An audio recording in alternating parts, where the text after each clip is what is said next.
নমস্কাৰ মই দেৱাশ্ৰী দাস আজি এই পোষ্টটো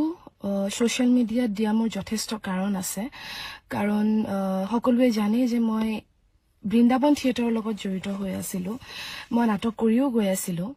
কথাটো এনেকুৱা যে আজি পৰা যেতিয়া এগ্ৰিমেন্ট তেওঁলোকে কৰিব গৈছিলে তেতিয়া তেওঁলোকে মাত্ৰ দুখন কাগজ মোৰ ওচৰলৈ লৈ গৈছিলে যে এইখন এগ্ৰিমেন্ট পেপাৰ তোমালোকে সহি কৰা তুমি সহি কৰা তো মই সহিও কৰিলো সব ঠিকই চলি আছিলে তেওঁলোকে মানে যেতিয়া ৰিহাৰ্সাল চলি আছে তেওঁলোকে ধুনীয়াকে পইচা আমাক দি আছিলে গতিকে তেতিয়ালৈকে ঠিক আছে যেতিয়া আমি থিয়েটাৰৰ পৰা ওলাই আহিলো তাৰ পিছৰ পৰা তেওঁলোকৰ আৰম্ভ হৈ গ'ল যে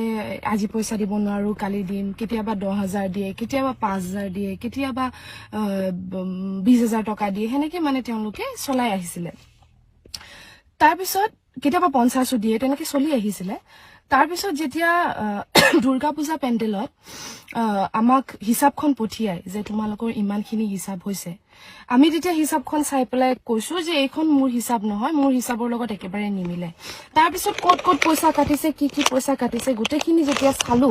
তেতিয়া তেওঁলোকে ৰিটেনশন বুলি কিবা এটা কাটি থৈ দিছে সেই ৰিটেনশনটো মই সুধিলো সবকে সুধিলো যে ৰিটেনশনটো আসলতে কি হয় কাৰণ থিয়েটাৰত ইমান দিন থাকিলো জানো যে টিডিএছ আৰু নশো নমানি থিয়েটাৰত থাকে হেতু পৰম্পৰা কিন্তু ৰিটেনশন বোলা বস্তুটো এখন থিয়েটাৰত মই প্ৰথম পাইছো তাৰপিছত মই সবকে সুধিলো যে ৰিটেনশনটো আসলতে কি বস্তু তেওঁলোকে তাৰপিছত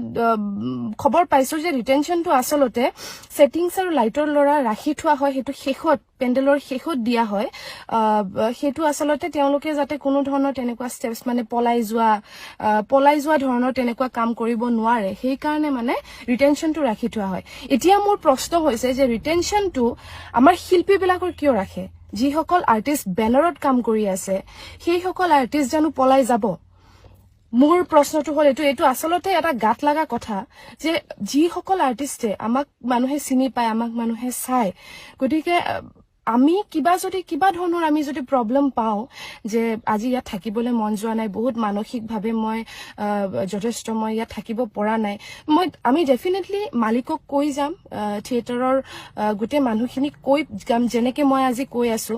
গতিকে আমি তেনেকে কৈ যাম কোনো ধৰণৰ পলুৱা ষ্টেপছ আমি নলওঁ গতিকে সেই ৰিটেনশনটো ৰাখি থোৱাটো আসলতে গাত লগা কথা হৈছে